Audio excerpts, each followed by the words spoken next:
गेली 3 महिने त्या सती साधनेच्या प्रवासामध्ये असल्यामुळे माझा आत्मविश्वास अ, वा. चांगल्यापैकी वाढलेला आहे. हम्म, आणि मला खात्री आहे हम्म, की हे प्रॅक्टिस मला जास्तीत जास्त फलदायी होईल आणि एक जागृतपणे माझा प्रवास पुढे चालू राहील हम्म. असा विश्वास या ठिकाणी व्यक्त करतो. हा हा हा. हम्म. तीन कारण हे महिने डायरेक्ट हा बोला बोला. हे डायरेक्ट मेथड असल्यामुळे हम्म, जे काही मला शंका असायच्या काही काही वेळेला त्याचं निरसन सध्या होताना दिसतंय. हम्म, किंवा अधूनमधून थोडेफार मुद्दे मांडण्यात येतात. मला जास्त ते मांडता येत नाही, पण ते काही मला हम्म, जमतं, करता हम्म, येतं, हम्म, मांडता येतं तेवढं करते. हम्म, हम्म.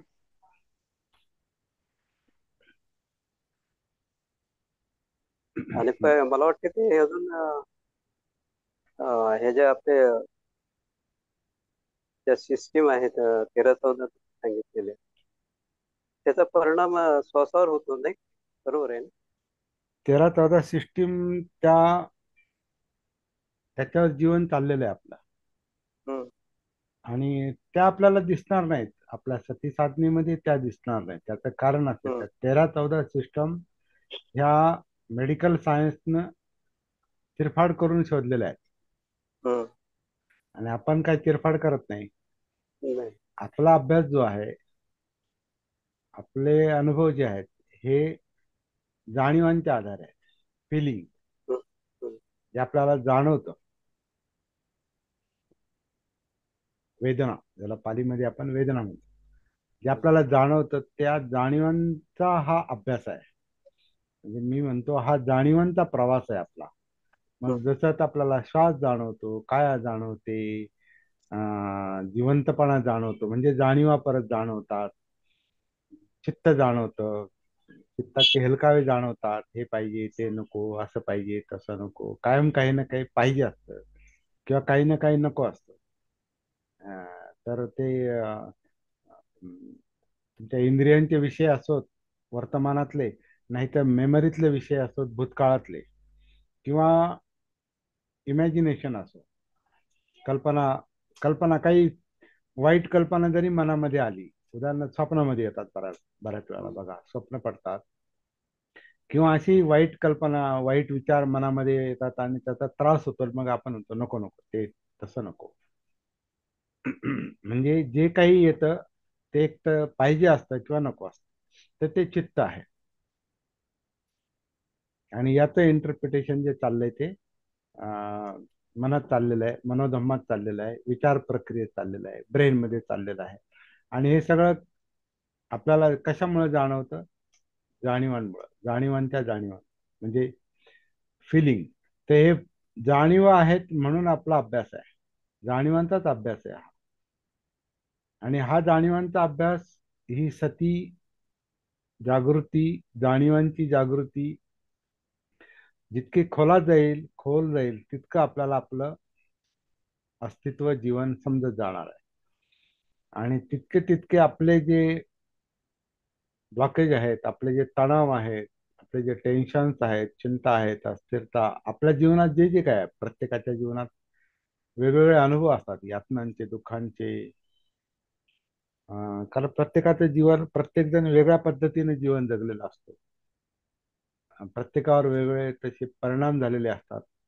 पुन्हा ज्याचे त्याचे स्वतंत्र संस्कार असतात, जे त्याच्या वडिलांकडून, कुटुंबांकडून, समाजाकडून, संस्थेकडून, त्याची जीवनशैली, तो शहरी भागात राहतो की ग्रामीण भागात राहतो, या सगळ्याचे त्याच्यावर, त्याच्या मनावर संस्कार झालेले असतात. आणि या सगळ्या संस्कारांचे आपण बनलेलो असतो. आणि आपली सती जसजशी सखोल होत जाते तसतसे हे सगळं आपल्याला जाणवायला सुरुवात होते. ते कधी कधी त्रासदायक पण होतं, पण त्या त्रासातून मोकळं होणं हाच तर आपला उद्देश आहे. म्हणून त्रास जाणवला तर सोडून द्यायचं नाही, हाच एवढी आपल्याला सुरुवातीला काळजी घ्यावी लागते. चांगले पण अनुभव असतील, आनंद देणारे पण घटना असतील, काही जण, पण आनंद हा हा काय आपला प्रॉब्लेम नाही. आनंद सुख हा काय प्रॉब्लेम नाही आपला. आपला प्रॉब्लेम काय की यातना दुःख, आणि ते मोठं असतं, त्याचं प्रमाण खूप असतं.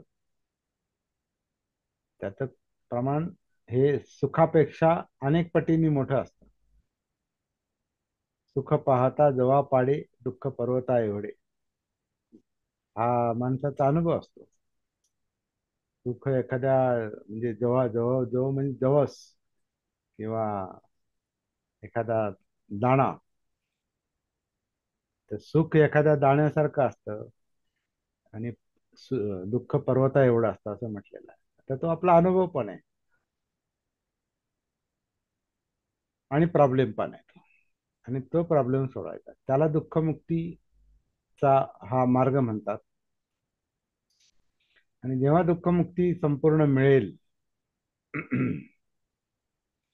त्याला निब्बाण म्हटलेलं आहे. ही अर्हत अवस्था आहे. तर तो आपला उद्देश आहे, तो आपला ध्येय आहे. आणि त्या ध्येयाकडे जाणारी ही आपली वाट आहे वा- बुद्धांनी दाखवलेली. आणि ते आपल्याला आधी नीट समजून घ्यावे लागते, आणि वाट समजून घेऊन महत्वाचं काम राहतं ती वाट चालणे, प्रॅक्टिस. ते वाट दिसते आणि चालत नाही. माणूस खाली डोंगराच्या पायथ्यावर उभं राहून तो डोंगर दाखवतो, हा डोंगर आहे. तर डोंगर तुम्हाला किती दिसला, आणि त्याचं टोक इतकं उंच आहे, समजा हिमालय आहे, आणि हिमालयाच्या पायथ्याशी उभं राहून आपण म्हणतो हा हिमालय आहे, आणि किती उंच आहे, आणि किती अवघड आहे, आणि किती अं, सुंदर पण आहे. पण 2 पावलं वर चढले नाहीत आपण, तर ते त्याचा काय फायदा आहे?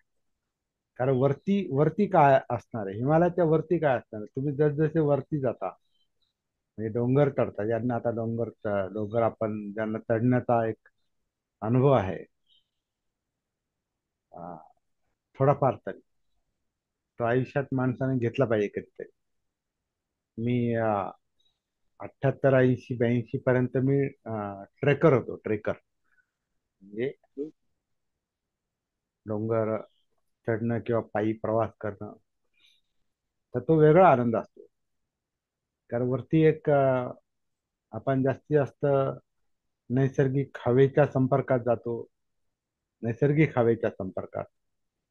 खाली जितकं असतो आपण ग्राउंडला, आणि जर शहरी भागात असू तर आपल्याला शुद्ध हवा फार कमी मिळते. तर आणि एक खाली असतो म्हणजे आपण प्लेनवर असतो, तर आपला लाईफ आहे प्लेन बनलेला असतो. ह्याच्यात काही चढ उतार असतात, नाही असं नाही. परंतु तुम्ही जेव्हा असं काही रिस्क घेता, एक जबाबदारी घेता वर चढण्याची, जितकं उंचावर जाता तितका एक वेगळा आनंद, एक वेगळी ऊर्जा पण संचारते. तर सती साधनेच्या बाबतीत किंवा धम्म आचरणाच्या बाबतीत पण असंच आहे की ते हिमालयासारखंच आहे. त्याला आपण महासागर म्हणतो. म्हणजे बुद्धांनी त्याला जीवनाला किंवा धम्माला महासागर म्हटलंय. आणि महासागर ज्यांनी पाहिलाय, आता मुंबई सारख्या ठिकाणी सहजच नेहमीच पाहायला मिळतो. पण इकडं आमच्याकडे दुष्काळी भागात नाहीत, ते साधी नदी पण लवकर दिसत नाही ते.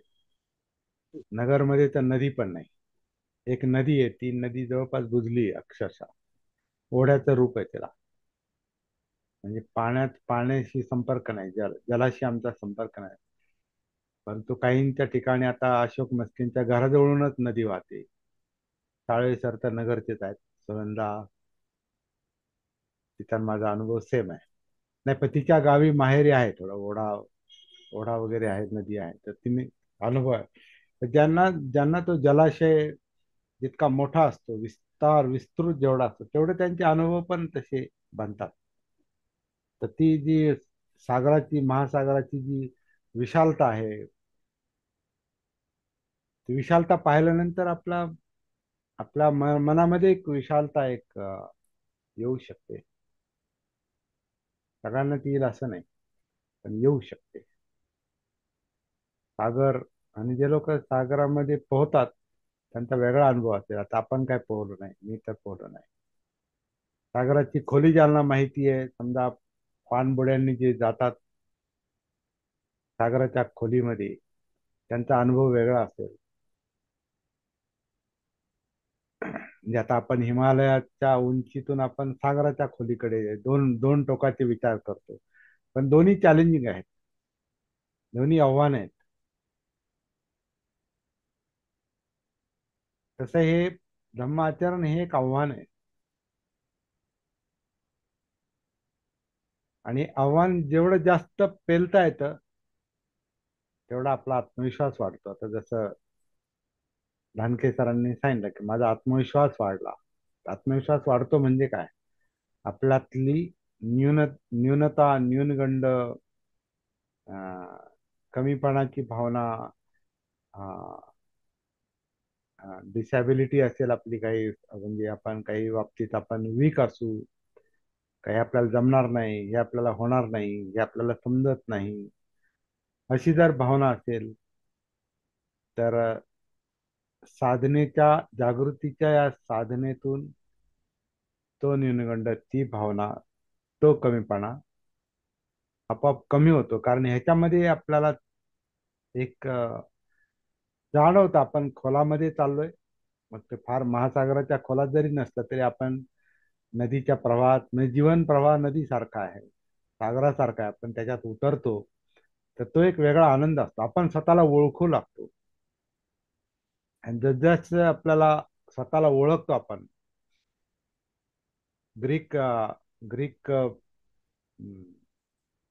फ्रेज आहे, तुम्हाला माहिती असेल, नो दाय सेल्फ, स्वतःला ओळखा, असा एक ग्रीक हे आहे, फ्रेज आहे. स्वतःला ओळखा म्हणजे, स्वतःला ओळखा म्हणजे काय? स्वतःला जाणं म्हणजे काय? स्वतःला जाणल्यामुळं आपल्याला आपल्याला स्ट्रेंथ आणि विकनेसेस, आपल्यातले ज्या काही चांगल्या आणि वाईट गोष्टी, आपल्यातली शक्ती आणि अं, शक्तिहीनता, म्हणजे विकनेस, कमीपणा, आपल्यातलं प्लस मायनस आपल्याला कळतं. आणि जसजसं प्लस कळालं तर आनंद होतो, मायनस कळालं तर आपण खचून जातो. जागृतीचे आणि प्लस हे आणखीन प्लस, +2 +3 प्लस होतं. आणि सती मायनस होत जाते. आपलं सॉरी, दुःख, निगेटिव्ह जे आहे, न्यूनगंड जो आहे, कमीपणा जो आहे, तो मायनस होत जातो. म्हणजेच आत्मविश्वास वाढतो. जागृतीनं काय होतं, जे चांगलं आहे ते चांगलं चांगलं अधिक चांगलं बनतं. वाईट जे आहे, जे त्रासदायक आहे, ते कमी कमी होत जातं. म्हणजे त्याचं रूपांतर चांगल्यामध्ये होतं. दुसऱ्या बाजूने आपण पाहतो की अनकॉन्शियस माइंडचं कॉन्शियस मध्ये रूपांतर होतं, म्हणजे अजागृत मनाचं जागृत मनामध्ये रूपांतर होतं. आणि ज्यांना सायकोलॉजीचा अभ्यास आहे, सायकोलॉजीमध्ये, मानसशास्त्रामध्ये मानसशास्त्राच्या संशोधनामध्ये काय म्हणतो, एक ब्रँच आहे, depth psychology. It is called depth psychology, म्हणजे सखोल मानसशास्त्र.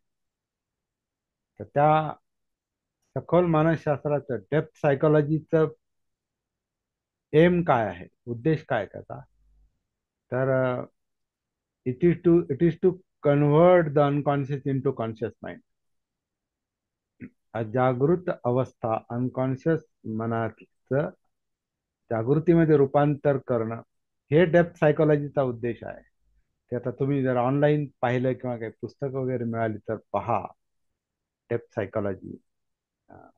तर खूप संशोधन झालेलं आहे. तर आपलं हे डायरेक्ट काम आहे. तर ही परत ती इनडायरेक्ट मेथड आहे, ही डायरेक्ट मेथड आहे परत. कारण सायकोलॉजी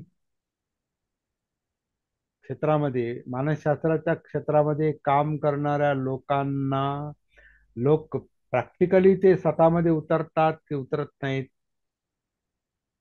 हा एक थोडासा पाहण्याचा भाग आहे. त्यांना हे कळतं का अनकॉन्शियसचं कॉन्शियस मध्ये रूपांतर होतं.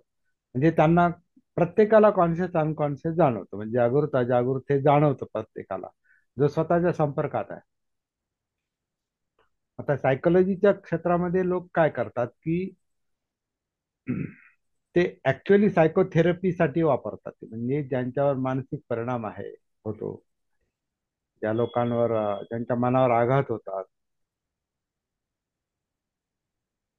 ज्यांचा म्हणजे आत्मविश्वास खचलेला आहे, फोबिया आहे, भय आहे, वेगवेगळ्या प्रकारचे वाईट स्वप्न पडतात, आणि ती माणसं किंवा आत्मविश्वास हरवतात, आत्महत्येचे विचार येतात, डिप्रेशन येतं, तर अशी माणसं ते सायकॅट्रिस्टला दाखवतात. विशेषतः आपल्याकडं ती जास्त हे नाही, तो ट्रेंड आपल्याकडे नाही. वेस्टमध्ये, पश्चिमेकडे 90% लोक सायकॅट्रिस्टला दाखवतात. म्हणजे त्यांच्यावर किती ह्या तथाकथित सुधारणांचा, डेव्हलपमेंटचा त्यांच्यावर किती चुकीचा परिणाम होतोय हे आपल्या लक्षात येतं. तर ते सायकॅट्रिस्टला जे दाखवतात, तर सायकॅट्रिस्ट काय करतात, तर त्यांना त्यांचं वर्तन तपासतात, वर्तनाचा अभ्यास करतात पेशंटचा. वर्तनाचा अभ्यास कसा करायचा, तर त्याला प्रश्न विचारायचे, की त्याला बोलू द्यायचं. काउन्सिलिंगचा भाग आहे ना, काउन्सिलिंग. काउन्सिलिंग मध्ये त्याला बोलू द्यायचं, खूप बोलू द्यायचं. त्याला काय काय वाटतं, म्हणजे वेदना, त्याच्या फिलिंग तो कशा व्यक्त करतो, त्याला खूप बोलू द्यायचं. ते नोट डाऊन करायचं. त्याच्यातून ओळखायचं याच्या मनात काय चाललेलं आहे. आणखीन काही गोष्टी काढून घ्यायच्या असतील तर प्रश्न विचारायचे. प्रश्न विचारून त्याला आणखीन बोलतं करायचं. याच्यामध्ये महत्वाची गोष्ट म्हणजे तो पेशंट आणि हा मानसोपचार तज्ज्ञ, सायकॅट्रिस्ट, यांच्यामधलं रिलेशन आधी व्यवस्थित करून घेतात. विश्वासाचं रिलेशन असतं ते रिलेशन. कारण विश्वासाचं रिलेशन नसेल तर पेशंट बोलणारच नाही. विशेषतः कॉम्प्लिकेटेड केस असेल तर. काहींच्या अशा कॉम्प्लिकेटेड केसेस आहेत का ते सांगू शकत नाही इतरांना, पण पण ते सायकॅट्रिस्टशी बोलतात, डॉक्टर म्हणून. किंवा सायकॅट्रिस्टनी पण त्याचा विश्वास कमवलेला असतो. हा विश्वास फार महत्वाचा आहे कम्युनिकेशनला. त्याला बौद्ध भाषेमध्ये कल्याण मित्रता म्हणतात. तुम्ही संपर्क ठेवून तुम्ही विश्वास कमवता आधी लोकांचा, आणि मग तो तुमच्याशी बोलतो आणि तुमचं बोलणं ऐकून घेतो. विश्वास नसेल तर रिसेप्टिव्हिटी नाही, ग्रहणशीलता नाही. ग्रहणशीलता नाही तर ऐकत नाही. तर हे सायकॅट्रिस्ट त्यांना प्रश्न विचारतात.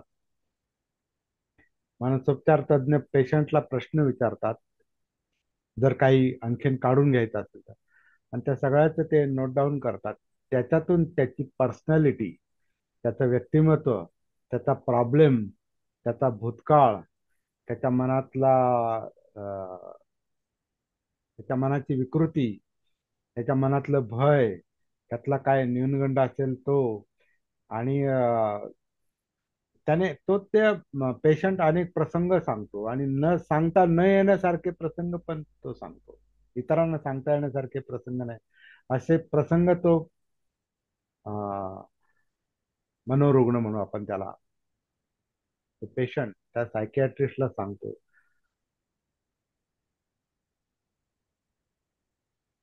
काही हिप्नोथेरपी करतात, हिप्नोटाईज करतात, म्हणजे पेशंटला. हिप्नोटाईज म्हणजे आपण काय म्हणतो त्याला, बधीर, काय म्हणतात, हिप्नोटाईज म्हणजे संमोहन. संमोहन करतात. हम्म. त्यांना संमोहन संमोहन अवस्थेमध्ये नेतात, म्हणजे त्याला बधिरच करतात. म्हणजे जसं आता तुम्ही एखाद्याला क्लोरोफॉर्म दिल्यासारखं, आता क्लोरोफॉर्म हा बधिरताच आहे, तसं हे संमोहन पण बधिरतात. बधीर करायचं, बधीर केलं की मग तो माणूस जास्त बोलतो. जास्त सांग, पण तो पूर्ण बधीर नसतो, पूर्ण अनकॉन्शियस नाही. तर त्याला समज, त्याला प्रश्न विचारतो सायकॅट्रिस्ट, आणि त्याला बोलतं करतो. मग त्याच्या अनकॉन्शियस माइंड मधलं, अचेतन मनामधलं, अजागृत मनामधले जे पूर्वीचे जे काही त्याचे प्रॉब्लेम आहेत, त्याचा भूतकाळ आहे, त्याचे प्रश्न आहेत, त्याला जे काही वाटतं ते आहे, त्याचं भय आहे, ते त्याला माहिती नसतं. कॉन्शियस लेवलवर त्या पेशंटला माहिती नसतं. तो ह्या संमोहन अवस्थेमध्ये याला सांगतो. ही पद्धत चुकीची आहे का बरोबर आहे, याच्यावर आपण नाही बोलणार. आपण सतीच्या संदर्भात हा सगळा विचार करतो, लक्षात घ्या.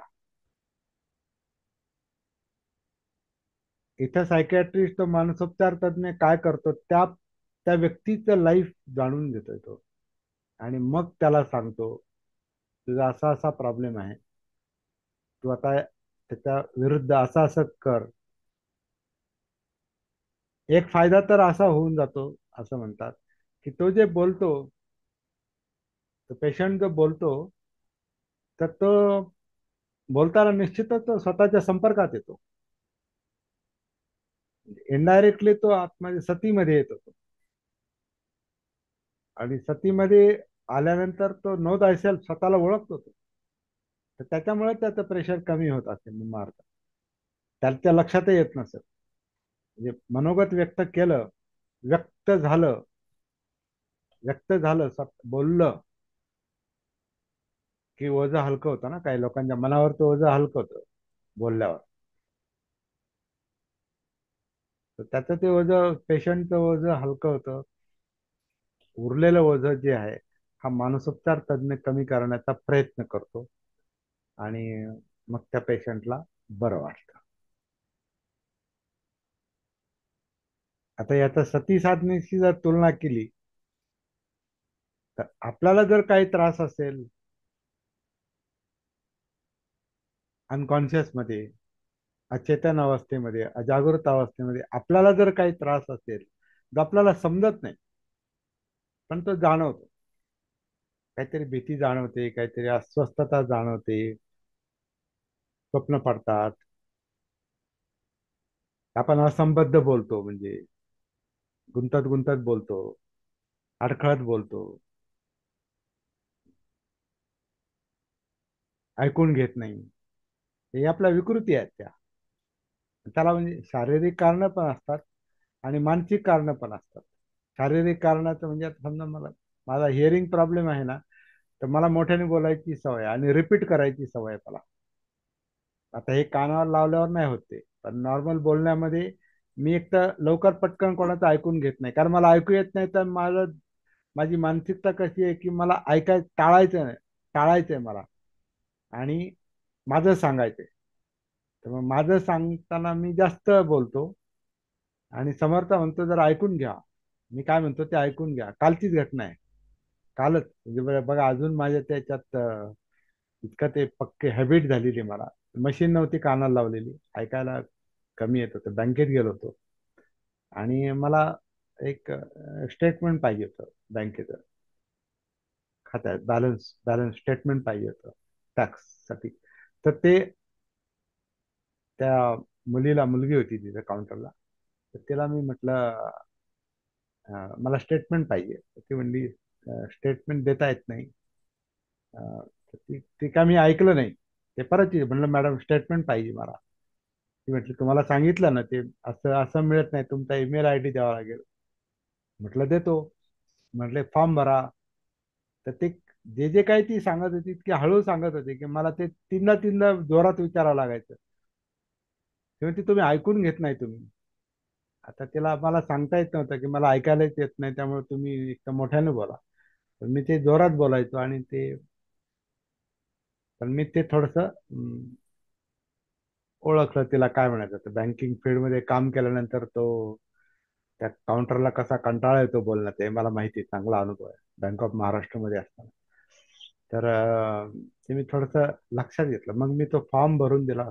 तर सांगायचा मुद्दा असा आहे, की जर तुमचं हिअरिंग प्रॉब्लेम असेल, तरी तुम्ही जास्त बोलता, ॲबनॉर्मल बोलता, नेहमीसारखं बोलत नाही. आता मी नेहमीसारखं बोलतो थोडस, तरी मध्ये थोडस पॉज असणं, रिपीट करणं, हे जे आहेत हे हिअरिंग प्रॉब्लेममुळे आहे. सवय झाली ती एक. पॉज, मोठा पॉज, थांबायचं थोडस. आता थांबताना चिंतनाचा पण मुद्दा आहे, परंतु बऱ्याचदा तो एक सवय झाली.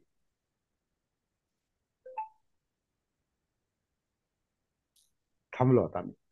तर ते अं, आपला मुद्दा मुद्दा काय होता, तर ते सायकॅट्रिस्ट जे हे असते, सायकॅट्रिस्ट आणि पेशंटचा जो मुद्दा आहे, तोच आपण सती साधनेशी जर आपण हे केला, थोडी तुलना केली, तर आपल्याला हे लक्षात येतं की आपल्याला, आपण सुद्धा एक स्वतःमध्ये उतरतो. तो सायकॅट्रिस्ट त्या पेशंटला उतरायला लावतो.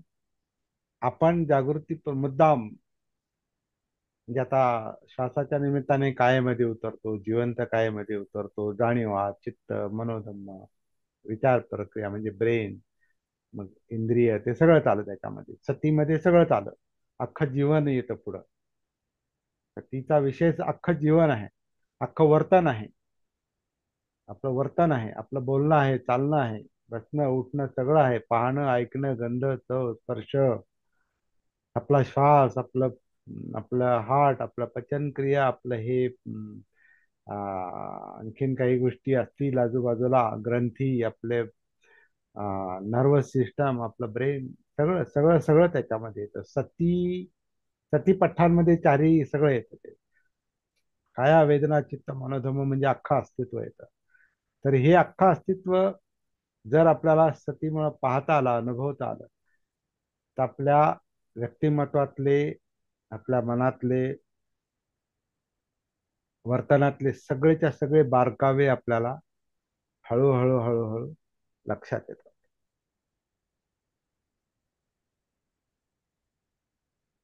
आणि बारकावे लक्षात येतात म्हणजे प्रॉब्लेम पण लक्षात येतात.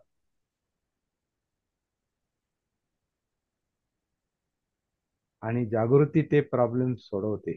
आता जागृती प्रॉब्लेम कसे सोडवते, तर मन जेव्हा जागृत होतं म्हणजे चेतन अवस्थेत येतं, म्हणजे आता कॉन्शियस मध्ये येतं.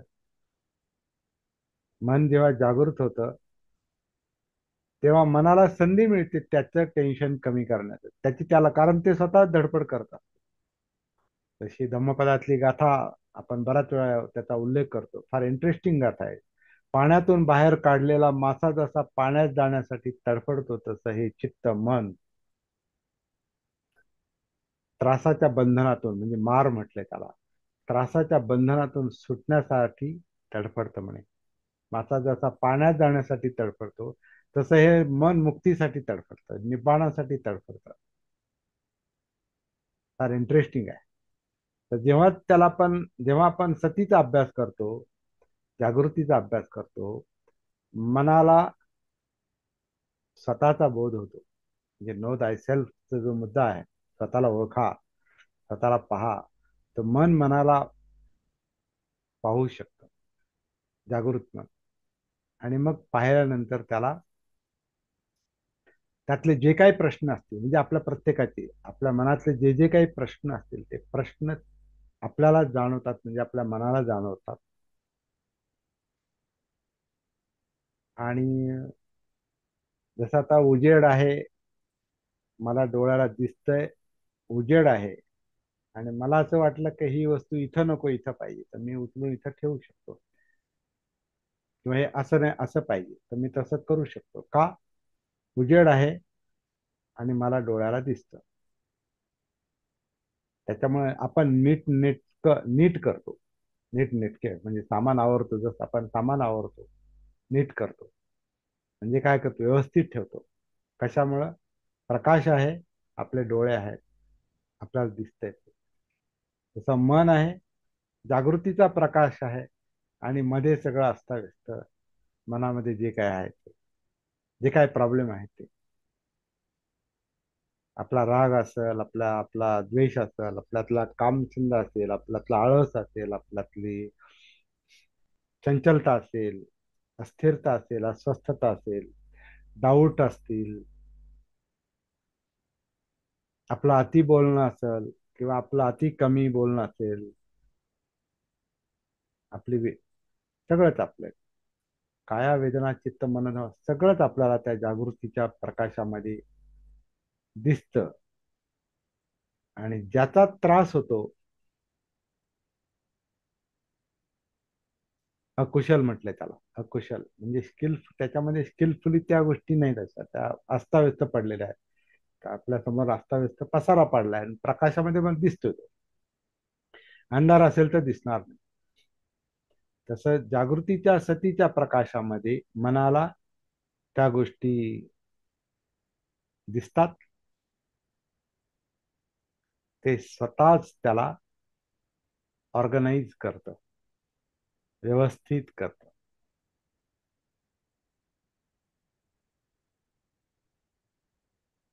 म्हणजे व्यवस्थित झाला म्हणजे प्रश्न सुटतो. व्यवस्थित करतं म्हणजे समजा राग आलाय आणि सतीमुळे मनाला राग जाणवतो, तर सुरुवातीला राग येऊन गेल्यावर जाणवतो. सगळं बोलून झाल्यावर मग होतं, अरे मी बोललो, मी वाईट बोललो, वाईट केलं, दुखावलं आणि मला त्रास झाला. हे सतीला सुरुवातीला जाणवतं आणि मग एक पश्चातापाची पण सुरुवातीला एक भावना होते की अरे नाही, असं नाही वागलं पाहिजे. आता म्हणजे मी ज्याला बोललो त्याला तर त्रास झालाच, पण मला जास्त त्रास होतो त्याचा. हे जागृतीमुळे जेव्हा समजतं, सतीला समजतं, काय होणार, सावधानता येते. माणूस अवेअर होतो, अलर्ट होतो, अवेकन होतो, जागृत होतो. आणखीन मग काय करतो, पुढच्या वेळेला राग येतो, पण तो व्यक्त होण्याच्या आधी त्याला ते कळतं, नाही राग आलेला आहे, आता मला थोडं सावधगिरीने त्याच्याकडे पाहायचंय. मनाला समजतं, सावधगिरीने पाहायचं, व्यक्त करायचा नाही, काही असं अथवा तद्वा वाईट वेडवाकडं बोलायचं नाही. मागच्या वेळेला असा अनुभव आलेला आहे. ते मन जाग झाल्यामुळे, सतीमुळे मनात आलेला राग व्यक्त होत नाही, बाहेर येत नाही. आलेला असतो, बाहेर येत नाही. दुसरा टप्पा आहे. तिसऱ्या टप्प्यामध्ये काय होईल, त्याला कळेल की राग कधी येतो, कशामुळे येतो. म्हणजे तुम्ही जाणीवांच्या आणखीन खोलामध्ये चाललात, सागरामध्ये अजून खोलामध्ये चाललात सतीमुळे. चित्तापर्यंत पोहोचता तुम्ही, कारण चित्तामध्ये हे चाललंय सगळं. चित्त जे चेतवतं ते. पुढे काय होईल, राग चित्तामध्ये उद्भवतानाच त्याला ते सतीला सतीमुळे मनाला दिसेल की चित्तामध्ये राग उद्भवत आहे, उदय पावत आहे. तर तिथल्या तिथं तो शांत होतो. लक्षण आहे ते. म्हणजे काय झालं, आपण आणखीन खोलात गेलो, आणखीन खोलात गेलो. असं करून आपण मुळापर्यंत पोहोचतो. आणि मुळापासून जे हाडामासामध्ये रुतलेलं आहे, हाडामासात सगळ्या ह्याच्यामध्ये, विशेषतः नर्वस सिस्टम मध्ये, जे मुळापर्यंत आपण पोहोचतो आणि मुळासकट त्याचं उच्चाटन होतं. तर त्या द्वेष किंवा रागाच्या पातळीवरचं ते निब्बाण आहे. त्याचा परिणाम काय होतो, रागामुळे होणारं दुःख, यातना म्हणजे परिणाम. कारण कर्मच घडत नाही तर विपाक घडत नाही. विपाक म्हणजे परिणाम. कर्म विपाक हा महत्वाचा सिद्धांत आहे. कर्मच घडत नाही, त्यामुळे परिणाम येत नाही. आणि कर्म का घडत नाही, त्याचं त्याचं भान आलेलं आहे, त्याची सती आलेली आहे.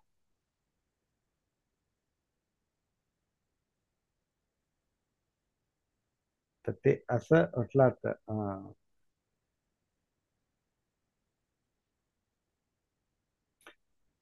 जे दिसतं, जागृतीला जे दिसतं आणि जे जाणवतं, त्याला प्रज्ञा म्हटलेलं आहे. समज येते आणि त्याचं स्वरूप कळतं. अं,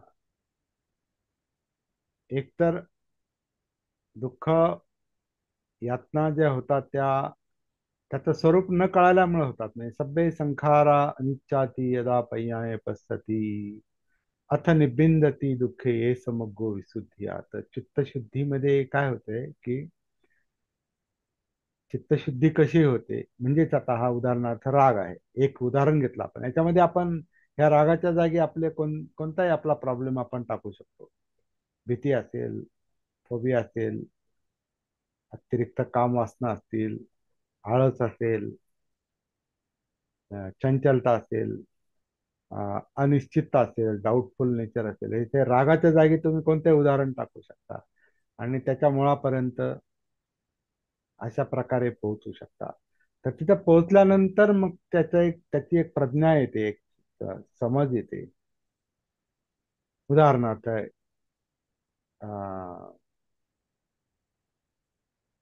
हे जे काही घडतं याला संस्कार हा शब्द आहे.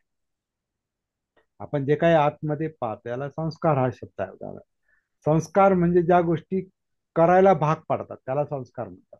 स कर कृ करणे आणि म्हणजे विथ संस्कार, त्याच्यामुळे काहीतरी घडतं, केलं जातं, वर्तन घडतं, त्याला संस्कार म्हणतात. मग ते वर्तन कायिक असेल, वाचिक असेल, मानसिक असेल, ते संस्कार. आणि म्हणजे ज्या जागृतीला जेव्हा ते संस्कार दिसतात तेव्हा ते सब्बे संखारा अनिच्चाते. उदाहरणार्थ आता काय दिसतं, सगळे संस्कार हे गतिशील आहेत, अनित्य आहेत, स्थिर नाहीत, एका जागी थांबत नाहीत, ते प्रवाहित आहेत. हे सतीला दिसतं, सतीमुळे मनाला दिसतं, जाणवतं. आणि मग तो म्हणतो अरे ते काही काही स्थिर दिसत नाही, ते सगळं तर प्रवाहित आहे. मीच म्हणतो मला हे पाहिजे किंवा नको. म्हणजे मन मन म्हणतं मला पाहिजे, मला नको.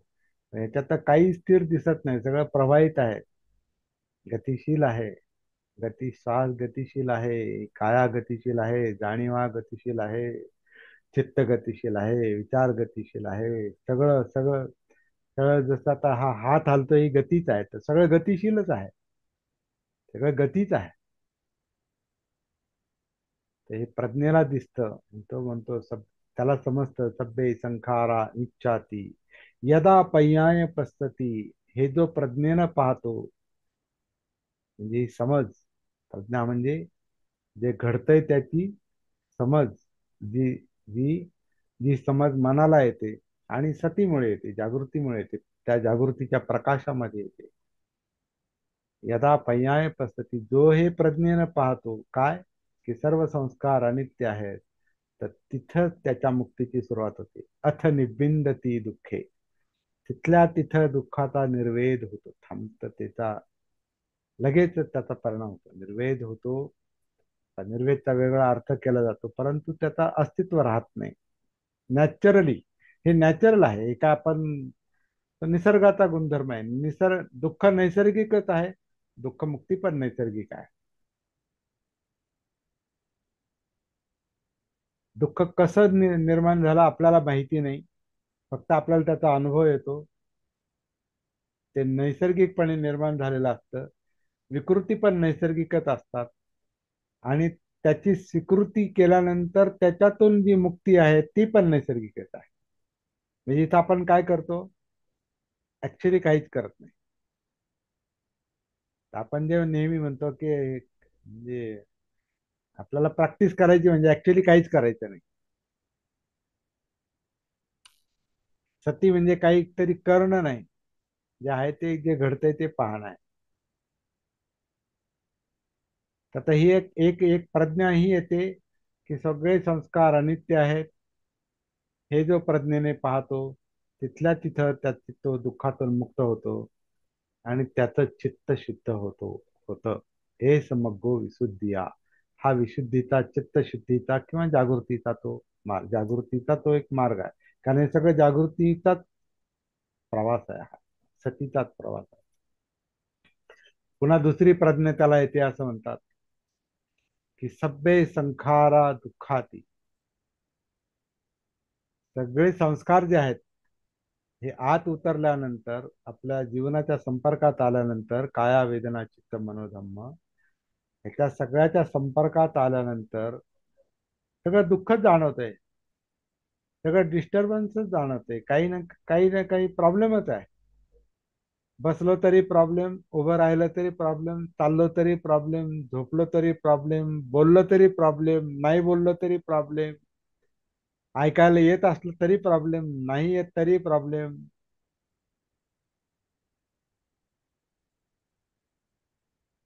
अंगामध्ये टेम्परेचर आहे ते कमी झालं तरी प्रॉब्लेम, वाढलं तरी प्रॉब्लेम.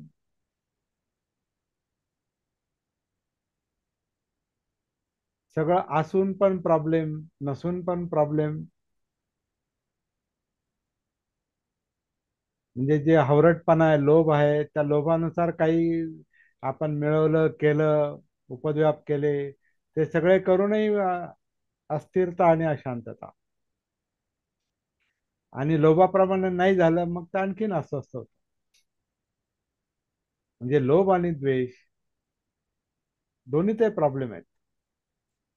मिळालं तरी प्रॉब्लेम, नाही मिळालं तरी प्रॉब्लेम, असलं तरी प्रॉब्लेम, नसलं तरी प्रॉब्लेम. ही ही काय भानगड आहे? हे मन कधीच का संतुष्ट नसतं? त्याचं कारण ते भानावर नाही. भानावर नसल्यामुळे, सती नसल्यामुळे त्याला समज येत नाही, प्रज्ञा, ते अंडरस्टँडिंग येत नाही, दृष्टी येत नाही, सम्यक दृष्टी. तर ती दृष्टी न आल्यामुळं, ती समज न आल्यामुळं त्याला लोभामुळं स्वतःला, लोभातही स्वतःला सावरता येत नाही, द्वेषातही स्वतःला सावरता येत नाही. कारण ते मध्ये मोहावस्थेत आहे, म्हणजे गाफील अवस्थेत आहे, म्हणजे जागृत नाही, म्हणजे सतीमध्ये नाही.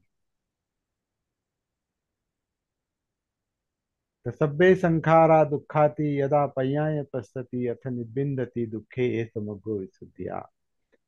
तर दुसरी जी गाथा आहे, जीवनाच्या 3 गाथा माझ्या आवडत्या आहेत त्या.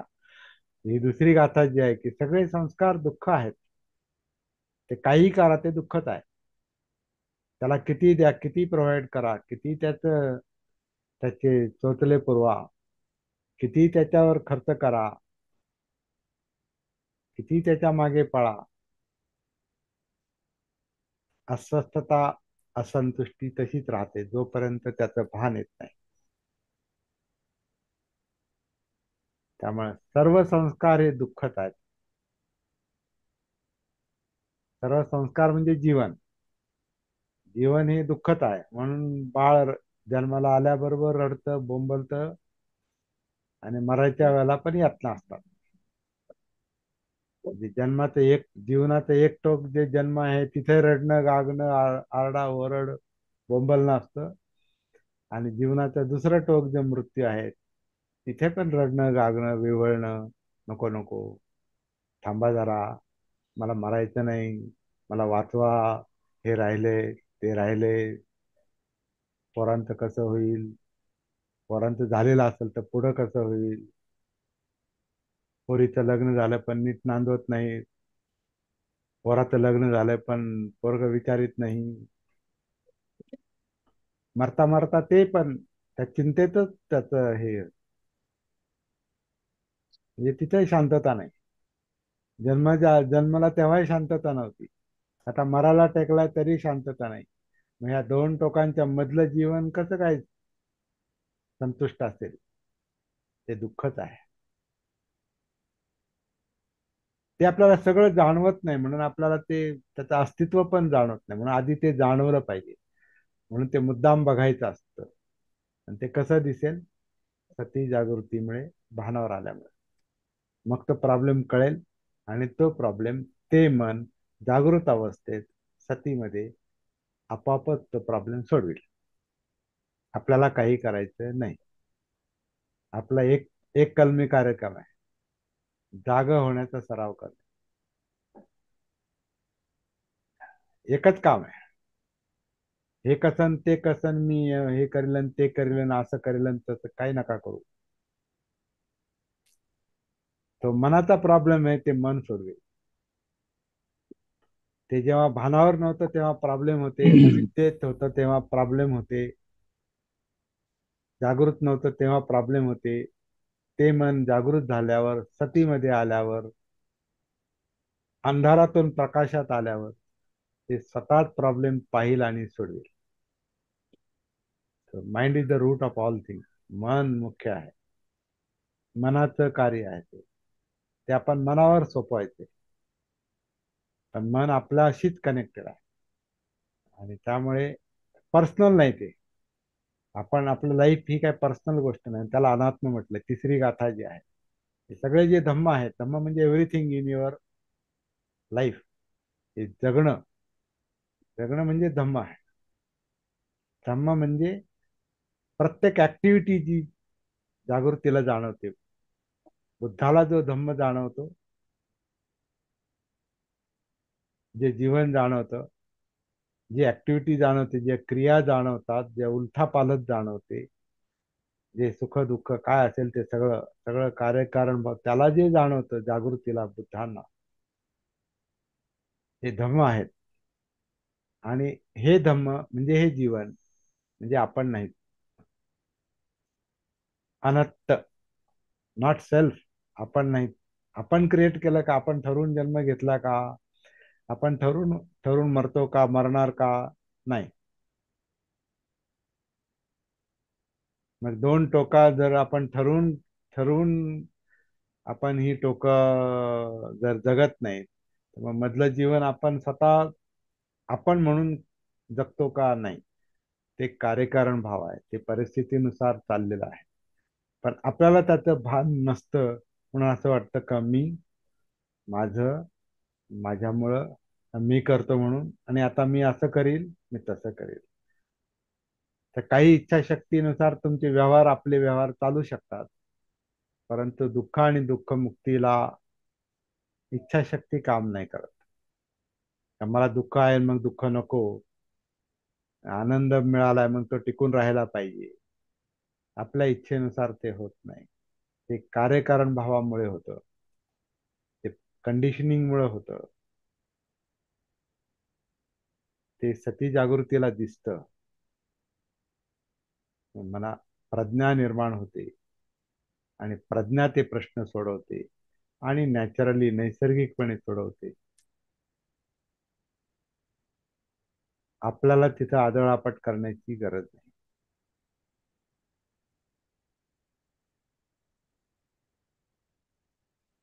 असे प्रश्न सुटायला सुरुवात होते. सब्बे धम्मा अनत्ताती यदा पर्याय पश्यती अथ निबिंदती दुःखे ए समग्रो विशुद्धिया. तर चित्तशुद्धी कशी होते? ते सगळं जेव्हा प्रज्ञेला दिसतं की धम्म अनात्मा आहेत, तर आपण धम्म अनात्मा आहेत हे पहिल्यापासूनच आपण प्रॅक्टिस करतो त्याची, अनात्माची. मला वाटतं तोच दुःखमुक्तीचा मुख्य मुद्दा आहे. अनित्यता कळेल न कळेल तो वेगळा भाग आहे. ती कळते सायमल्टेनियस, एकाच वेळेला ते सगळं कळतंय, असं पण आहे. दुःख पण, दुःख अनित्य अनात्म हे काय वेगवेगळ्या वेळेला कळत नाही. परंतु दुःखमुक्तीचा मुद्दा जो आहे तो मला अनात्माशी जास्त निगडीत वाटतो. कारण आत्मभाव, मी, सेल्फ, हेच होल्डिंग आहे, ही धारणा आहे, हे ध्यान म्हणतो मी. याला मी ध्यान म्हणतो, ध्यान धरतोय तो. जे पाहिजे त्याचं ध्यान करतो, जे नको त्याच्यावर पण ध्यान असतं त्याचं. मला हटवा, हे नको नको, नाही नाही पाहिजे, याच्यावर त्याच्यावर ध्यान असतं त्याचं, का ते येऊ नये आपल्या वाट्याला. आणि जे पाहिजे त्याच्यावर ध्यान असतं, ते हे पाहिजे पाहिजे पाहिजे, आणखीन पाहिजे. पण हे जे पाहिजेच जे आहे, ते जे मनाचं, चित्ताचं जे ध्यान आहे, त्याला हे जागृत मन जणू काही पाहतं, पස්සना करतं. आता त्याच्यावरच विपස්සनेचे टेक्निक उभे केलेले आहेत. त्याच्यातूनही मुक्तीचा मार्ग मोकळा होतो नाही होतो, हा अं, जे लोक ते करतात त्यांनी सांगायचं. ते मला तरी 3-3.5 वर्षात तसं काही स्पष्ट जाणवलं नाही, जे मला सतीमुळे जाणवलं. 3-3.5 वर्ष मी गोयंकांचा कोर्स आणि ते प्रॅक्टिस पण केलेली आहे, अभ्यास पण केलेला आहे आणि त्यांचे पण काही ट्रान्सलेशन्स मी करून आपल्या पत्रकामध्ये मी टाकलेले आहेत. बोधिसत्व भारत, त्यांनी त्याच्यामध्ये सिरियसली एक केली प्रॅक्टिस केलेली आहे. एक दोन तीन गोयंका गुरुजींचे दोन पत्र पण आहेत मला, दोन की तीन आहेत. ते कामाशी संबंधित आहेत. म्हणजे सांगायचा मुद्दा आहे हा आहे की अनुभव न घेता मी काही बोलत नाही शक्यतो. आणखीन बऱ्याच गोष्टी चुकीच्या बरोबर बऱ्याचशा करून पाहिलेल्या आहेत.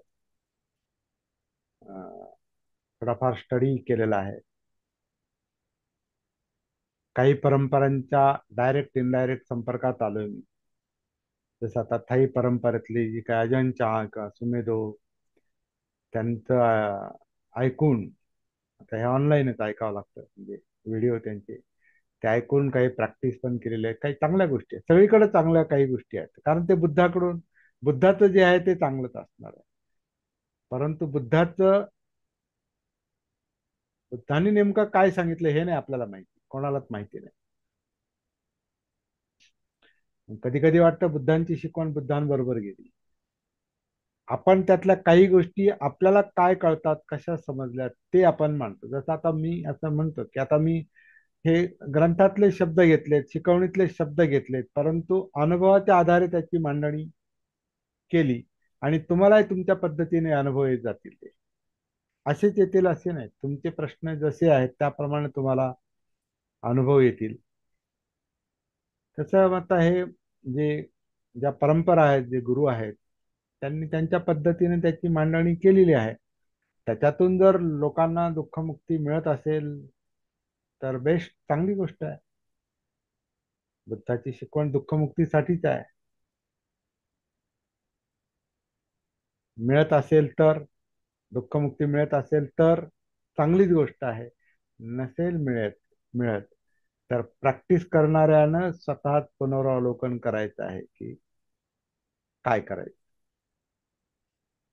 पण ते एकदा हॅबिट झाली, संस्कार झाले, संस्कार लवकर सुटत नाही. आणि संस्कार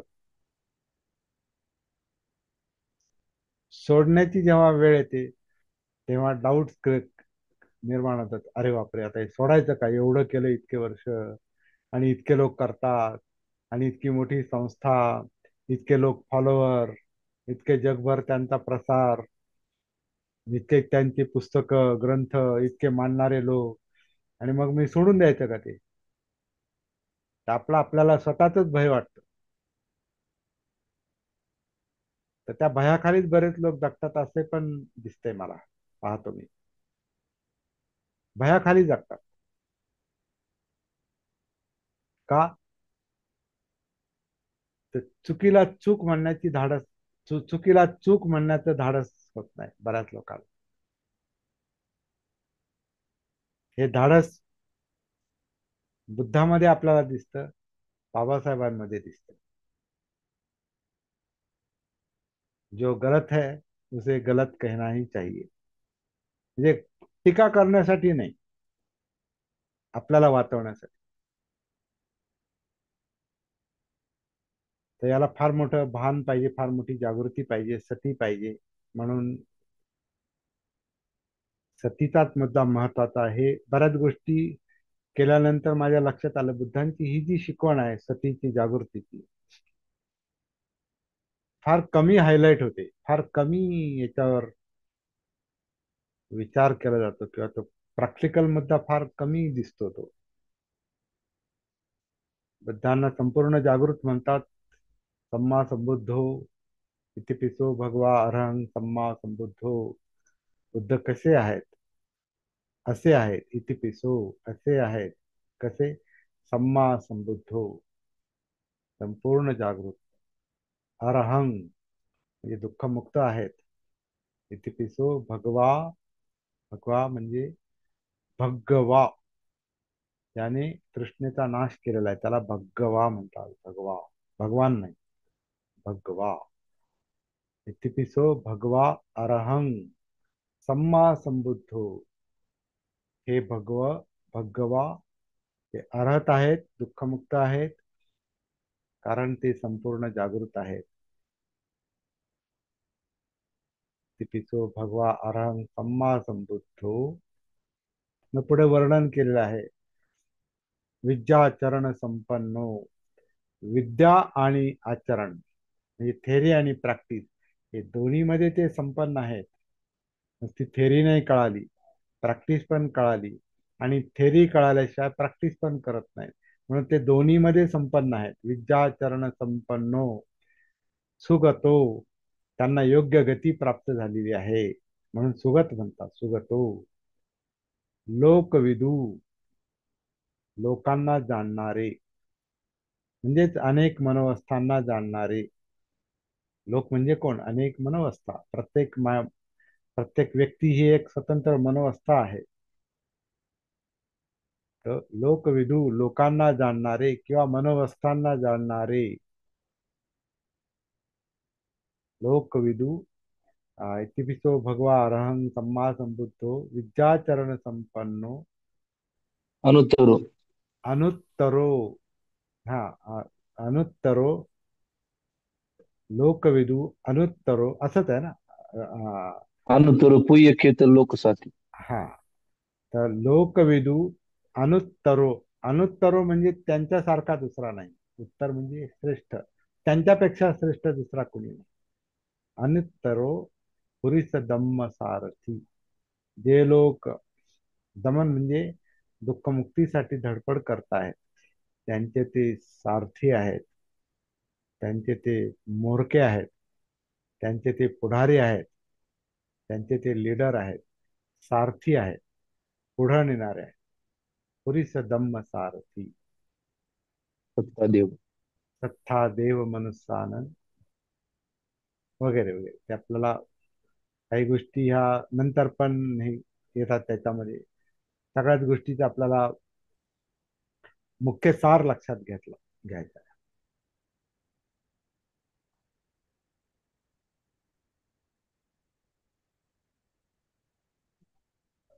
तर एवढं सगळं समजल्यावर आत्मविश्वास वाढणारच. धानके सर, धानके सरांचा प्रश्न आहे की प्रॅक्टिस करता कर माझा आत्मविश्वास वाढत चालला, असं त्यांचा खरंय खरंय. हा, असा त्यांचा मुद्दा होता. तर हम्म. आपण एवढं जे काही आपण चिंतन केलं, बोललो, हे जर आपल्याला प्रत्यक्षात अनुभवाला आलं तर आपला आत्मविश्वास हा हिमालयासारखा होईल किंवा सागरासारखा सखोल जाईल. प्रश्न खूपच सुटतील. छान झालं सर. अजून काय पाहिजे? आजचा वर्ग सर खूपच छान झाला आणि प्रभावामध्ये उतरल्यासारखंच वाटलं. कारण पूर्ण शरीर हे गतीच आहे, बदलत असतंय. असं असं जाणवलं आज वर्गामध्ये. आपले नख वाढतात, केस वाढतात, अ, कानाचं क्रिया चालू आहे की न, तुमचा वर्ग ऐकायला येतोय, पक्षाचा किलबिलाट, आणि त्वचेवर काहीतरी माशी वगैरे बसते, त्याचा स्पर्श, म्हणजे प्रत्येक प्रवाहामध्ये गोष्ट. उतरल्यासारखं, म्हणजे खूप छान अनुभव आला आजचा. थँक्यू, हा, खूप छान. वा, छान. तुमची प्रॅक्टिस तुम्हाला फायदा देते. परत आता सर धानके सरांसारखंच आहे, तुम्हाला पण तुमची प्रॅक्टिस अनुभव देते. आणि इकडे सुनील साळवे सर पण प्रॅक्टिस चांगली करण्याचा प्रयत्न करतात. सुनंदा पण करत असते प्रॅक्टिस. ती जास्त सांगत नाही, ती बोलत नाही.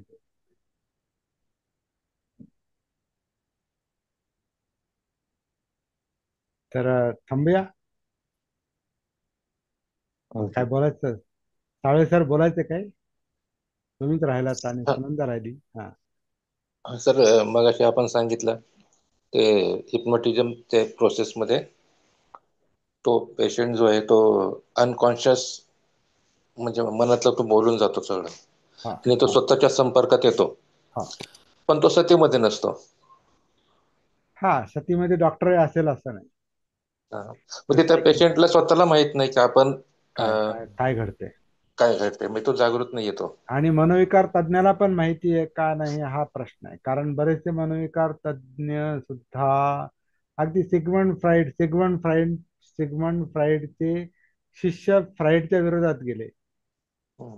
त्यातले काही गोष्टी घेतल्या, यांना काहीतरी सापडलं, हे त्याच्या विरोधात गेले. यांनी वेगळी ब्रँच यांनी काढली. नंतर पुढे चालून जसं आता मी डेप्थ सायकोलॉजीचा एक मुद्दा मांडला, तर तो तो एक एक ब्रँच तयार झाली. अशा अनेक अनेक ब्रांचेस आहेत आता. खूप म्हणजे सायकोलॉजीचा मी आता थोडा थोडा अभ्यास करतो आणखी. सायकोलॉजी हा माझा सायकोलॉजी हा माझा म्हणजे सायमल्टेनियसली म्हणजे धम्माचा आणि याचा सती जागृतीचा अभ्यास करता करता मी थोडासा मानसशास्त्राचा पण अभ्यास करतोय सध्या. तेवढा मला वेळ मिळत नाही किंवा तेवढं अजून त्याच्यात शिरलो नाही मी. पण मला जे काही गोष्टी ज्या सापडतात त्या खूप उपयोगाच्या आहेत. तुम्हाला पण उपयोगाच्या ठरतील त्या. अं, काही पुस्तकं तर पण मागवलेली आहेत, आणलेली आहेत. सर, मला एक पण असं वाटतं की आपण सायकॅट्रिस्टकडे जाऊन आपल्या अनकॉन्शियस माइंडमध्ये काय काय दडलंय ते एकदा आपण बाहेर उकरून काढूया. सायकॅट्रिस्टकडे जाऊन म्हणजे त्याची जे प्रोसेस आहे त्याप्रमाणे. म्हणजे ते तुमच्या आपल्याला आपल्याला माहित नाही ना काय येते. नाही, ते त्यालाही माहिती नाही. नाही नाही, पण ते- आणि नाही नाही. जरी माहिती असलं तर त्यांना सुनील साळवेचं माइंड माहिती नाही, धानकेंचं माइंड माहिती नाही, मस्केंचं नाही माइंड माहिती नाही, माझं माइंड माहिती नाही, सुनंदाचं माहिती नाही सायकॅट्रिस्टला. नाही नाही, पण त्याला आपल्या आपल्या अनकॉन्शियस मध्ये जे आहे तो आपण ते बोलून दाखवणार ना. ते तुम्हीच शोधणार. हा ते तुमचंच काम आहे, ते दुसरा कोणी करणार नाही, करू शकत नाही. म्हणून आत्ता दीपभव स्वतः तो दीप स्वतःच प्रज्वलित करावा लागतो आणि तो नाही, ते सतीचा असं दीप आहे. ते असं काहीतरी पेंडुलम सारखं ते असं हलत असतं आणि त्याला ते बघायला सांगतात. आणि नंतर तो म्हणजे जरा बेशुद्ध अवस्थेत जातो आणि त्याला ते प्रश्न विचारतात मागचं, त्याला बॅक म्हणजे घेऊन जातात भविष्य काळात. तो हा, बेशुद्ध भविष्य अवस्था हा तो भूतकाळ. अनकॉन्शियस मध्ये जातो हा आणि तो बोलतो. हा. तो त्याच्याशी संपर्क आहे. परंतु सायकॅट्रिस्ट जो आहे ना, त्याचा तो एक्सपेरिमेंट आहे, प्रयोग आहे. अच्छा अच्छा. त्याला तो अनकॉन्शियस मध्ये जातो म्हणजे काय करतो तो पेशंट हे सायकॅट्रिस्टला समजतं की समजत नाही, हे प्रश्नचिन्ह आहे.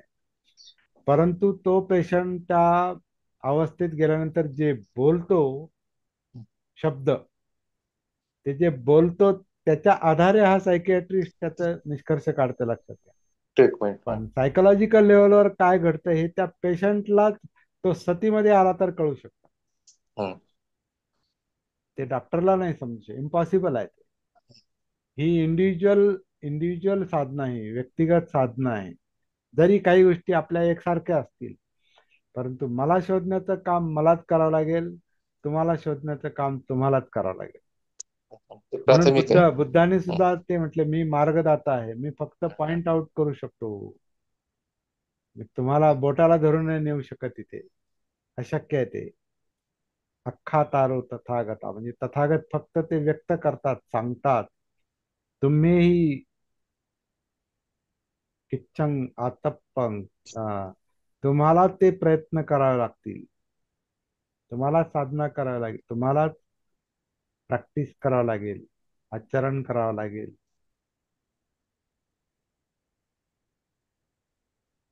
कोणी कोणासाठी प्रयत्न नाही करू शकत इथं.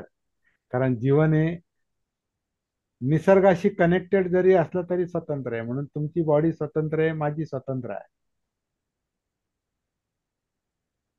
हे आपण सगळे निसर्गाशी जोडलेलो आहोत, परंतु अस्तित्व सगळ्यांचं नैसर्गिक आहे, वेगळं आहे, स्वतंत्र आहे.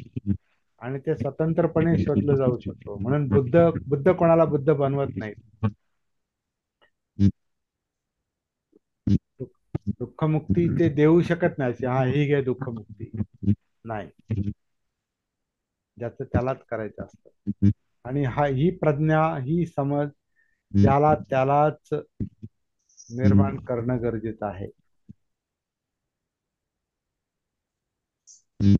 दुसरा कोणी करू शकत नाही.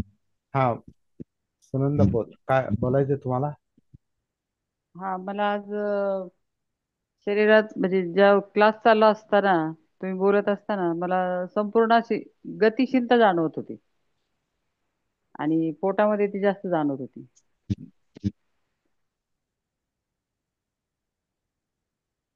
हा माझा अनुभव आहे आजचा. हा, गुड, छान. जिथं जिथं जाणवतं तिथून बाहेर पण पडता आलं पाहिजे, म्हणजे मग सगळीकडे जाता येतं. प्रवाहित होते. हा, प्रवाहित, पण हा, प्रवाहात थोडा. प्रवाहात चालणं महत्वाचं आहे पुढे. हो. आपण काय पठाण म्हणतो ना, हम्म. हे पठाण फार महत्वाचं आहे. सती जाणवू शकते, पण पठाण हे थोडस कठीण होतं कधी आणि कधी. पोटात जाणवलं हो. की हालचाल जाणवली आणि प्रत्यक्षात असं ते हालताना सुद्धा जाणवत होतं आणि त्याच्यानंतर ते प्रवाहित पायापर्यंत जाणवलं मला, हा वरती नाही. हा हा, ठीक आहे, म्हणजे खाली पायापर्यंत गेलं ते नंतर नंतर सगळं एकच वाटतंय, मग वेगळं नाही. ते सगळं सगळ्या हालचाली ह्या एकच आहेत, इंटरकनेक्टेड आहेत, एकच अस्तित्व जाणवतं. एक एक जाणवतं. सगळं जे भिन्न भिन्न वेगवेगळे आहे ते एक जाणवतं. नंतरचा अनुभव आहे. तर ते प्रस्थानामुळे होतं, पुढे गेल्यामुळे होतं, उतरल्यामुळे होतं. आणि पुढे जाण्यासाठी मागचे अनुभव सोडता पण आले पाहिजे. नाही तर बऱ्याच वेळेला काय होतं, अमुक एक अनुभव आपल्याला आला की आपण त्याला धरून ठेवतो आणि तसाच पाहिजे, परत तिथंच पाहिजे. ते परत तिथेच आपण अडकून पडतो. अडकून नाही पडायचं, कोणत्याच अनुभवात अडकून नाही पडायचं.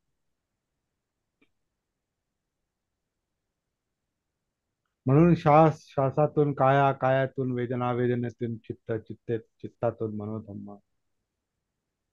प्रस्थान आहे, सती, पठाण हा आपला सेंट्रल आता एक मुद्दा बनत चाललेला आहे आपल्या प्रॅक्टिसचा आणि चिंतनाचा. अजून खूप गोष्टी आपल्याला करायच्यात बरं, फार काम आहेत आपल्याला, फार काम आहे. त्यामुळे गाफील राहायचं नाही आणि जरा इतर लोकांशी पण संपर्क ठेवत चला, म्हणजे किमान आपल्या संपर्कातल्या तरी.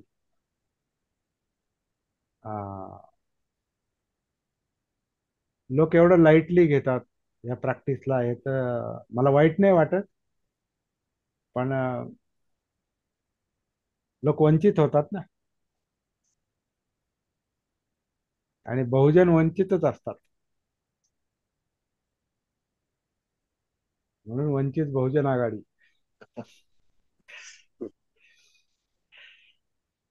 तर ते वंचित बहुजनांकडे जाणं आपलं काम आहे, म्हणजे पक्षाकडे नाही, हा, लोकांकडे. थांबूया या ठिकाणी. हा, जय भीम, नमो बुद्धाय. जय भीम, जय भीम.